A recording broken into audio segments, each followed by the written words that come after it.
What's up, everybody? This is NorbCam coming at you with another episode of the Dive In with Dovinh. Yes, this is our weekly show where I talk to Daniel Dovinh, proud sponsor of NorbCam. I'm very appreciative to have him and his sponsorship of the Dovinh Real Estate Group. And we're going to talk about this past game and then also look ahead to the Seahawks 49ers matchup and see how can our Seahawks recover from this second loss in a row and find a way to get a win in a very crucial NFC West first game matchup. So I wouldn't want to waste any more time. Let's get right into it with Daniel Dovinh. There he is. Daniel, man, what's up? It's hard to smile after a game like that, but sometimes you just got to go, wow. You know, sometimes you just got your butt so kicked. You just go, hey, you guys had us and we got to find a way to regroup. But man, what was your feeling after watching what you saw on Sunday? The week before was one thing where we had a lead and we blew it. This is a whole different animal. What was your feeling after watching the Vikings just dismantle us from pretty much the second quarter on? You know, I didn't feel as bad as I thought I would. And I think it's because we've beaten the Vikings so many times over the last several years. That was Russell Wilson's first loss against Mike Zimmer and the Vikings since he's been a Seahawk over here. So I wasn't actually that disappointed because we really looked like a really young team. And that's what we are. We are a young team that has questionable depth at very important positions like the secondary.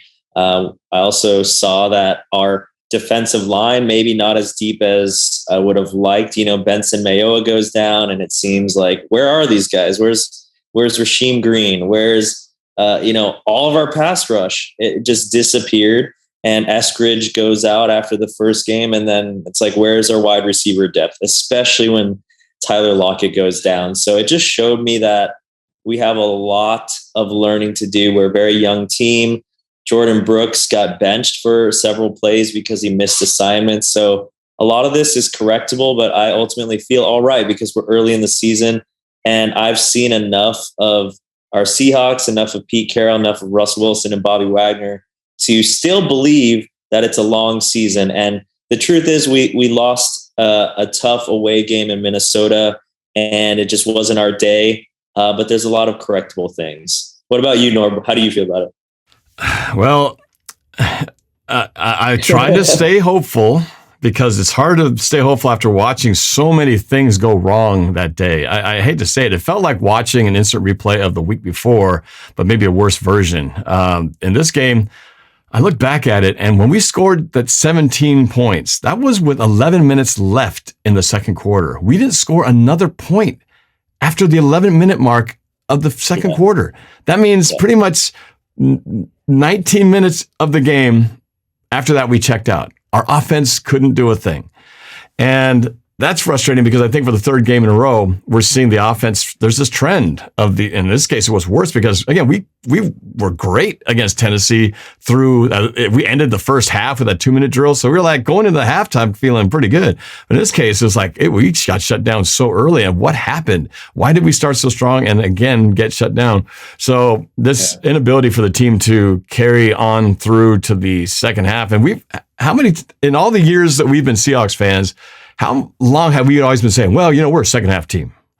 We're a second half team. We'd always be behind and we go, well, we're a second half team. And most of the times we come back and come roaring back in the second half. Usually we say we're a fourth quarter team. In the fourth quarter, we turn it up. What is this complete reversal of fortunes? And we're like now a first quarter team. Yeah. We were a first quarter team against the Vikings, a quarter and a half. So that's very unusual. That's very strong, weird not to finish strong. And I'm liking the strong start, but we've got to find a way to carry that through. Now, defensively, you were very kind to the you covered everybody except what I think everybody's been complaining about. The defensive backs. My God, we had I'm not done yet. I'm not okay, you're saving the best or the worst for last. Those are the two things that stand out: pass defense and offensive ineptness after a quarter and a half. I mean, where was the pass defense? It was nowhere to be found. I've never seen a game where we had so many receivers so wide open with nobody around them. We're thinking, well, no wonder we don't have no interceptions. Yeah, and you can't expect to win a game with that much space against the receivers that's good. And again, I kept telling myself, man, they don't even have Dalvin Cook. How much worse would this be? So those things right there are already two major things that can they correct this thing in a week's time? But anything else you want to add to that, Daniel? It's a lot, obviously, but it's like, where do you start? Where do you start? Where do you finish? Because it seems to not end.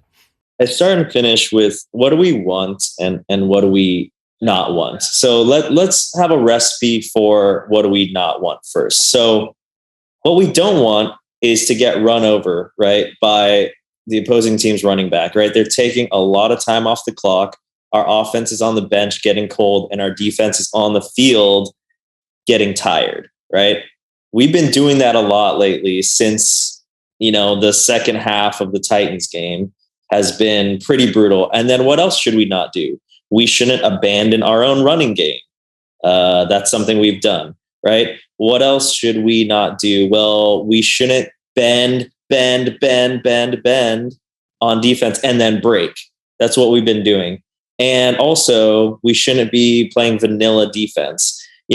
We're just not playing complementary football. So the opposite is really nice. If we're running the ball, we're taking more time off the clock, where Kirk Cousins and the other squad can't, do their thing. Chris Carson's starting to get momentum, right? Our defense can rest, and then our defense can take more chances because they have more energy. So I would say that our pass rush was super, super tired. The way that we constructed the team was, hey, we can't pay everyone, so let's pay our secondary, our linebackers. They paid up the middle of the defense, and they decided not to pay the cornerbacks, right? And we also have these young guys, Blair and Amadi, in the middle, right? And we're really counting on the pass rush being a strength of the team.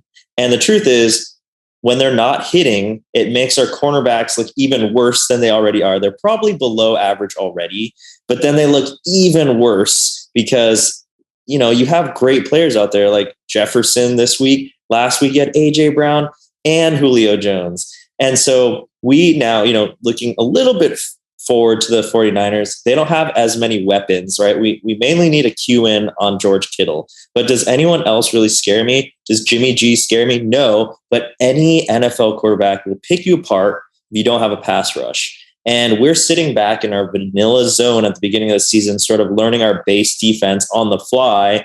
Meanwhile, other teams are disguising things. You know how many sacks the Packers had on the 49ers last week? They had 4.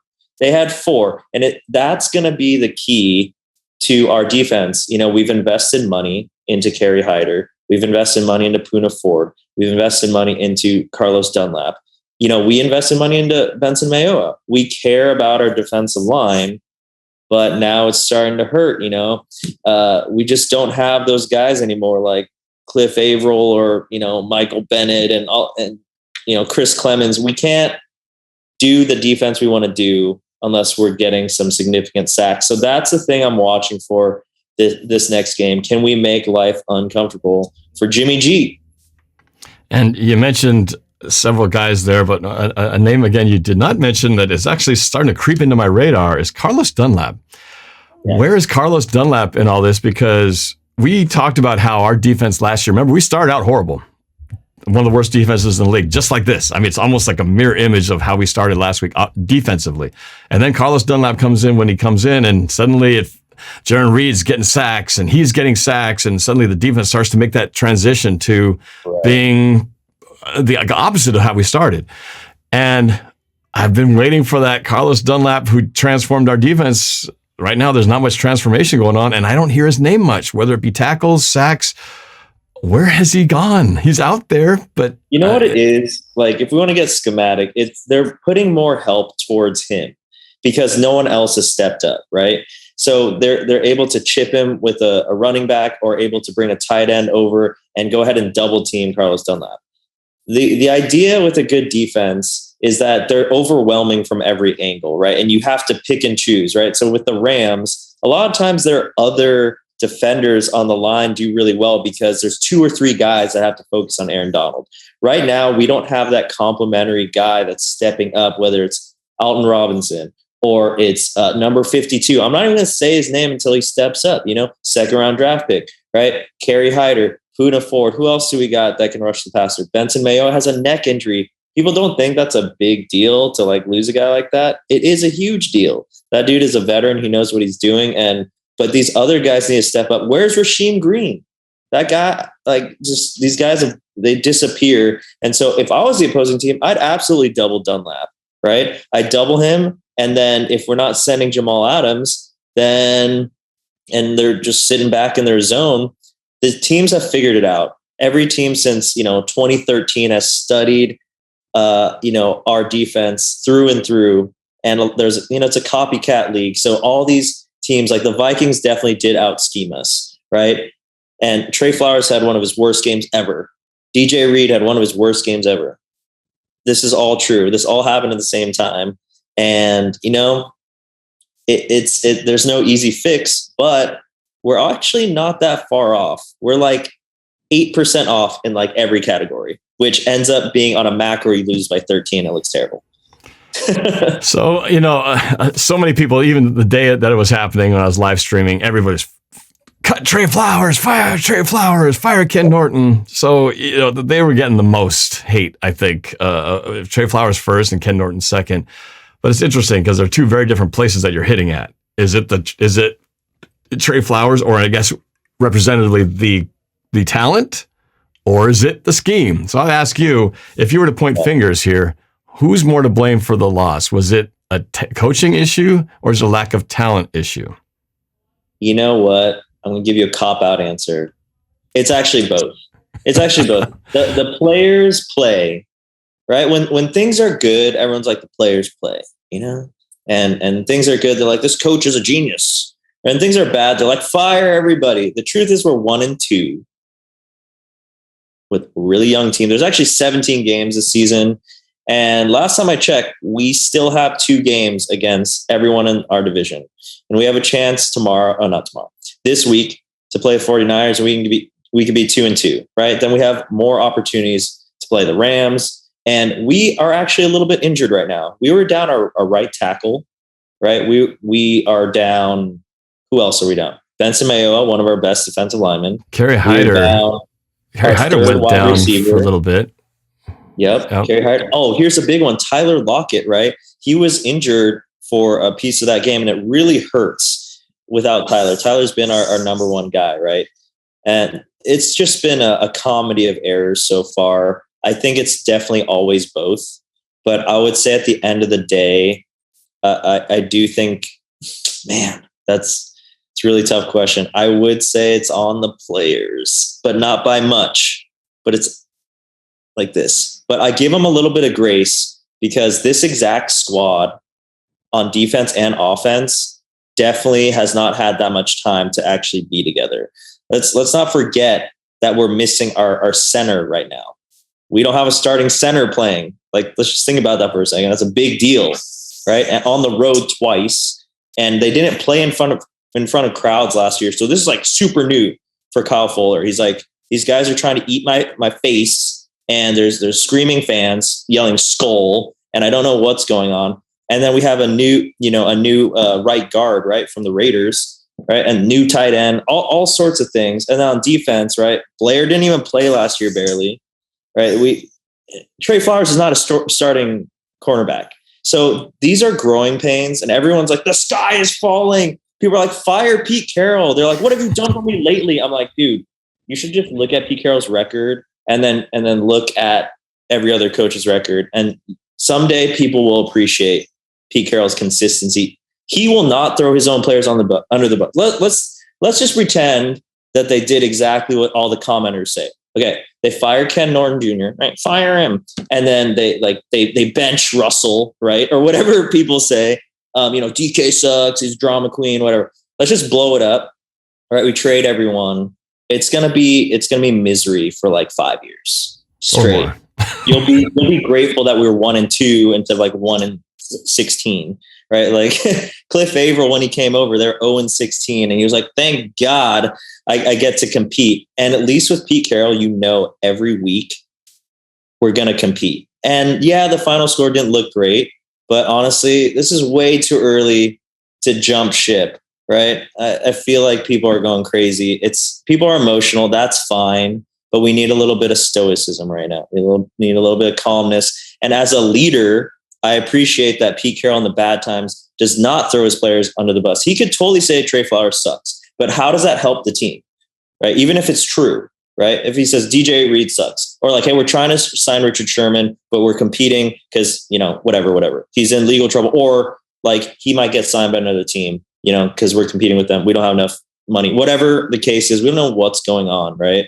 They probably tried to sign Josh Gordon, right? And he was like, I have a better chance to win with the Chiefs. The Chiefs are also 1-2. The Seahawks and the Chiefs are 1-2. Right. Everyone needs to calm down. It's all good. Richard, speaking of, you brought up Richard Sherman, he's visiting with the Buccaneers right now. Good chance he signs with you mad bro quarterback Tom Brady. Wouldn't that be weird to see Tom Brady and Richard Sherman on the same team? I mean, go back to 2013. If you would have told me he's going to play for the 49ers and then play with Tom Brady, your brain would explode, right? But it might happen. We might get breaking news today that Richard Sherman may be signing with Tom Brady and the Buccaneers. But again, my special guest is my partner and sponsor of NorbCam, Daniel Dovinh of the Dovinh Real Estate Group. Luxury at every price point. He is going to talk a little bit of his real estate tip of the week at the very end here. But first, we got to transition and talk about this game coming up. So we talked a lot about what happened last week or what didn't happen. So we have this very important game. You said it's early in the season, a lot of games to go, young team at 17 games. So, we got plenty of time to make up for it. But it's the division, and first NFC West team, it's the 49ers in their house. We have to really feel like we got to win this game, because then we got the Rams, who look unstoppable, waiting for us 5 days later at our house. It's not getting any easier, but we've got to start with the one right in front of us, 49ers. How do we beat these guys? They look pretty good and almost won that game, if not for a incredible, miraculous 30-second drive to score a winning field goal. They're that few seconds away from being the other 3-0 team in our division, but they're not. They're 2-1, but looking pretty strong, hanging with the Packers. So what do we got to do to beat the 49ers? Can we do it? What do we need to do, and can we do it? Absolutely. Give me some hope. All right, tell me about it. I think it starts with, George Kittle is their guy, right? We got to bracket George Kittle. We need, Blair to blow up his chest, and we need, safety help with him. We need to bracket him the entire game, at least two guys on him. The other thing is we need to make Jimmy Garoppolo very uncomfortable. He's one guy. The reason why Jimmy doesn't scare me is because Jimmy can't throw it 60 yards. He's no Jameis Winston. He can't just chuck it, right? And he doesn't strike me as a guy so smooth with his, his eyes and his footwork like Aaron Rodgers or Tom Brady. He just doesn't scare me. He strikes me as a guy that if you get anywhere near his ankles, he's going to freak out. And so Jimmy Garoppolo mainly does these kind of dink and dunk passes, right? And so we, I think, need to be a little bit more aggressive and try to make him make us pay. If he beats us 50 yards down down the field, sure, I'll live with that. But what we can't live with is like 8-minute drives of like dink and dunk, and we're just getting slashed, and our offense is on the sideline. Like, what the heck is going on? So that's the recipe to defeat us, is doing that all day, long offensive drives. So, and then on offense, right, we got to be coming out in the second half with some adjustments. I feel like, that's one thing I'll knock on Shane Waldron, right, is how could he be good at second half adjustments? He's literally coached, I would say, coordinated only a few games at this point. So it's not an excuse. It's just the truth, is that he's got a lot to learn, right? And there's new players to learn, and defenses are not stupid, right? So I would say we need to get a little bit less vanilla on both sides of the ball and bring the heat, especially against our division, right? Maybe Pete Carroll's like, first couple of games, let's learn our base offense, base defense, and then we'll whip out the good stuff for our division because we played them twice each. We play 6 games against. I don't know what the mindset is, but it obviously didn't work. And I think let's try to play complementary football through all 4 quarters, starting with let's get this pass rush going and make Jimmy G, make us pay. And then I'll live with that. What do you think? Yeah. I'm with you. I'm tired of the predictable vanilla soft coverage game, which is perfect for Jimmy G because he can't throw it deep. So challenge him. I'd rather get us beat deep on a play and at least be aggressive, trying to go bump press coverage and try to stick with the guy and see what happens, because what's happening right now, if that's playing it safe ain't working. Safe is getting us killed. So I'd like to see them be more aggressive on the corners, even if that's not really their strength, like Trey Flowers. I think the problem is I don't think they trust him to be good at man coverage, so they put him way back there. It's like, well, just make sure he doesn't get behind you. We'll be all right. No, that's not working. So I think they just need to risk it, and hopefully maybe will we see change at the corner anytime soon? Sidney Jones maybe out there. We're all waiting for that. We're all waiting to see that, but I think it's coming. I think it's just a matter of time. But if they don't roll with him this week, then he's got to step up and they got to do something differently. The other thing, too, is we have tried to dial up the pressure, but I noticed that a lot of other teams have done more creative stunts at the line of scrimmage, whereas I feel like ours is very predictable. Jamal Adams just kind of, you see where he's at, he just beelines in there. The linebacker just beelines in there. Everybody just straight up the field. Whereas a lot of teams, they do these twists, like the inside out. This guy starts in and goes outside to the delay blitz, and it's worked against us. Right. I think we need to do some of that because Jamal Adams has not gotten home yet with the blitzes that they have used him on. We're not getting the pressure with the four, and we're not going to suddenly have four new guys. We're going to have to work with the guys that we have. So I think they need to find more creative ways to get those guys, in a little more unpredictable areas, confuse them a little bit, disguise the blitzes and, mix them up, show blitz, drop back, just something different. I feel like it's too predictable. And totally you're right. Garoppolo folds like a cheap suit, when he's uncomfortable, and we got to make him uncomfortable from day one. Hit him hard early, so he gets eyes in the back of his head, and he'll start throwing the ball all over the place. And maybe we'll finally get one of those picks that we need. So I agree. We got to do something different and take some chances. Sure. I totally agree. I think there's a stat I saw recently, and the Seahawks disguise their defense the least out of every team, at least in the first 3 weeks. I think it was a concerted effort just to be vanilla and learn our base defense, right? It's like, hey, Cody Barton, you're starting for the first time, or Jordan Brooks or Blair or Amadi. And you got, like I said, Trey Flowers out there. We've invested no money into our cornerbacks. We're really missing Shaquille Griffin. I think analytically, I can see why we didn't spend $11 million on him.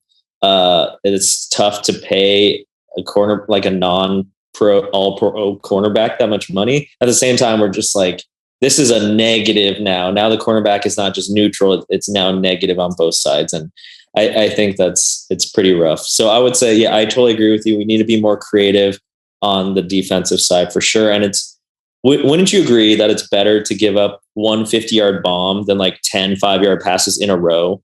At least our offense could get back on the field, and our defense, they gave up a TD or a field goal in like 3 minutes instead of 10 terrible minutes, right? Yeah, and you have more time on the clock to try to, work yourself back into the game as opposed to a drive. Like we've seen every third quarter in the last two games, we barely touched the ball, and they've owned it. The opponent has had the ball in the third quarter for practically the entire time, with the exception of maybe like 2 minutes. And that's not good for anything. Their offense doesn't get any possessions. The defense just gets tired. And unfortunately, the bend but don't break part is going more break now. A lot of bending, but a lot of breaking too. So, that's not working to just keep playing that philosophy. So try something different, man. But you got to mix it up, because playing it safe just isn't getting it done. And we haven't talked at all about special teams. Not that Jason Myers' miss was as crucial this game, but he's missed a couple kicks now. That last against the Titans was a big kick, the extra point, which would have been a 2-point conversion that the Titans would have had to do to tie the game instead of an easy extra point. And then another field goal that wasn't that far. He hit 53-yarder, but then he misses the closer one. And I don't know. It's just like, man, when it rains, it pours, because now it's like every phase of the game is not exactly hitting perfectly like last year was with the special teams. So everyone's got to look deep and dig deep and go, look, this is the West. This is our division. We got to start making we got to start making a stand here. Absolutely. I totally agree. I mean, I think it's complementary, right?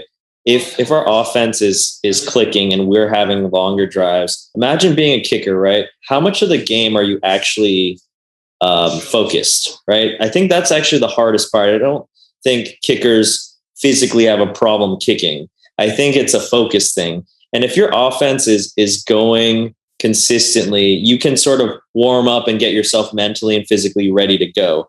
But if the other team is just driving most of the game, you're going to be sitting on the bench getting cold. You don't know when you're going to, be in there. And it's just, everything's worse when you let the other team hold the ball a bunch, right? That's how people used to beat Brady and the Patriots. The only way back in the day was to just have them not have the ball. Is basically it. And that's what teams are doing to us. They're like, what is your strength? Okay, Russell Wilson. Okay, well, we're not going to let Russell Wilson have the ball very much, and then we'll be fine. Well, and I thought the whole idea about getting Shane Waldron and bringing him the LA Rams offense in here was to do that, to get short passes, to ball control, short yardage, get first downs, have drives. I still haven't seen it, at least not for more than 2 quarters. So yeah, I mean, again, not to make excuses, but the truth is our offensive line is not in a good place right now. I would say they're not a negative, but they're definitely not a positive right now. I would say we're also abandoning the running game. It's when the Titans were down a couple scores against us, they were still running the ball like crazy. And yeah, it's easy in hindsight to say, well, yeah, they have King Henry. But at the time, it looked kind of crazy, right? But they were committed to it. And I know that, Seahawks fans don't want to hear, let's run the ball more. But part of I want to hear that. I want to hear that. Chris Carson had 80 yards against the Vikings, and he barely touched the ball in the second half. 80 yards. He would he's ready. He's ready. He's like a boxer, man. He's like a bull, right? He's ready to go. He's trained his whole life for this, and he got paid, and he's ready to go. And Shane Waldron brought his buddy over, his running back like specialist, his running coordinator, and we need to be mauling people up front. I mean, if we can't have people pass protect, well, let's be the bully on the part. And I think that's just another thing. We need to be more physical. The Titans out physicaled us. I think the Vikings at the line of scrimmage on both sides out physicaled us. I think that's football 101. If you lose the line of scrimmage, you will lose the game every single time. That's where it starts and ends. And it's funny, Norb, in talking about these games, is we basically named every single element of football. Yeah, right. We named special teams, offense, defense, coaches, players. There's one person we didn't name, though. Okay. The general manager. And I actually mentioned this in my last video, just talking about this game, is like, I talked about how, not just open up a whole nother can of worms, but, the general manager, he's got a lot. John Schneider's got a lot to say about who constructed this team. And, he gets so much credit for all the great draft picks that he had back when Russell and Bobby and all the undrafted guys, and kind of living off of that reputation. But you got to admit, man, we missed bad on a few guys lately, more recently than we've had hits. Where's LJ Collier? LJ Collier, Rashad Penny. They're not playing. These guys were high around. Trey Brown and D. Eskridge are injured right now. I know. Then they might produce and go, wow, and we just had to wait. Darrell Taylor, second year, maybe he's had flashes. But Cody anyway. Barton was a 3rd round draft pick too. And he's been all right. Is he a 3rd round pick? I don't know. So yeah, I agree. Jermaine Ifedi, ATV dude. Yeah, ATV dude. I think he signed temporarily by a team, and then I don't think he. I don't know. Yeah, so it didn't work out for anybody. But anyway, yeah. So obviously, there's a lot we need to see. There's a lot to fix. But I'm with you, though. I say this and I sound very negative like everybody else right now, but I am also still not giving up on the team. I also do believe that, over time, just like last year, they were able to fix their woes, and I think they will get it together. It's just hard to watch these growing pains with this team, with a new coordinator and, new players, and everybody still feeling like they're not quite in sync. But I feel like they will get in sync, and all of a sudden we'll go back and look at this start and go, remember when we were all panicking when we were 1-2? Oh, Super Bowl, here we come. Anyway, but we got a lot of work to do, and the West is going to be tough. So we'll see what happens on Sunday. But so let's wrap this. Oh, actually, no. Before you go to your tip of the week, what's your score prediction for Sunday? I'm going to say 17-19. Seahawks are going to win. We're going to actually have a safety in there. We're going to score 2 TDs, a field goal, and a safety. Russell's actually going to have a running TD and a passing TD to Will Dissly. I think Myers is going to be 1 for 2 on field goals. And the guy that's going to get the safety is going to be Puna Ford. He's going to get home. My man Puna, he's going to get home. Man, that is some detailed breakdown. I was expecting just a rough score and who wins the game, and you got it down to every player and getting a safety in there. I like it, though. It sounds like it's going to be nerve-wracking, though. 1917? 1917. A win by a safety? Whew. Okay. Well, I had predicted in my music prediction video, I said that we were going to win this game 24-21. And I'm trying to decide if I want to announce anything similar or different from that, but I won't say it here. I will. My number was 24-21, but what I've noticed happening in some of the collabs I've done is that people like the Titans game. I did a collab with Titan Upload, and he came out here I don't think we're going to win this game. You guys it's going to be too tough. We're going to probably lose by 2 scores. And then he reused the old reverse psychology Jedi mind trick on me, and he flipped it. And then somebody else did the same thing. A Vikings commenter did the same thing and said, I don't think, no way the Vikings win this game. And then they won it. So I'm starting to think that maybe I need to use some reverse psychology on my own and predict the 49ers to win. And maybe that's what's going to happen. I'm not going to do it today. I'm going to let this digest a little bit more, and I'll make it more official later in the week if I deviate from my 24-21 Seahawks pick. Because by default, I go by the music video, but I reserve the right to change that at some point during the season. But right now, I'm not sure. I'm on the fence.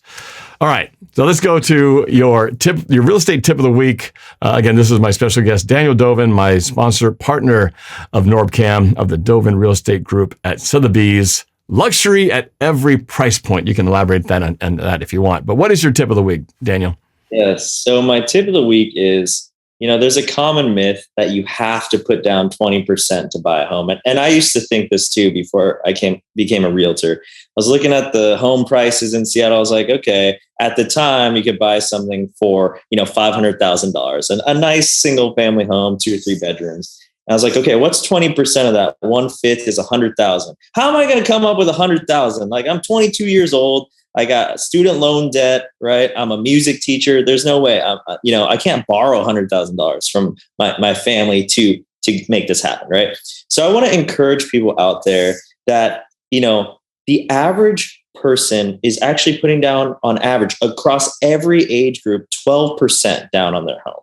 So let's just go ahead and take, a $300,000 condo, for example. 10% of that is 30,000. So people on average, that seems more reasonable to save up, right? That's like the price of a pretty nice car, right? That's a really nice car, right? 30-something thousand. And so I want to encourage you out there that you should know that 66 years and above, that's when people on average are putting 20% or more down, according to the National Association of Realtors. So I just want to encourage you out there that people between the ages of 21 and 30, their average down payment is 6%. So I want to tell you right now, as a realtor in Seattle, I'm putting down 5% on a condo I'm purchasing. So if I can do it, former music teacher that didn't, get a golden spoon in my mouth growing up, then you can do it too. And I've been helping people for several years now, doing teaching and helping them buy and sell homes. And now I'm able to think about purchasing something. And again, I'm only putting 5% down.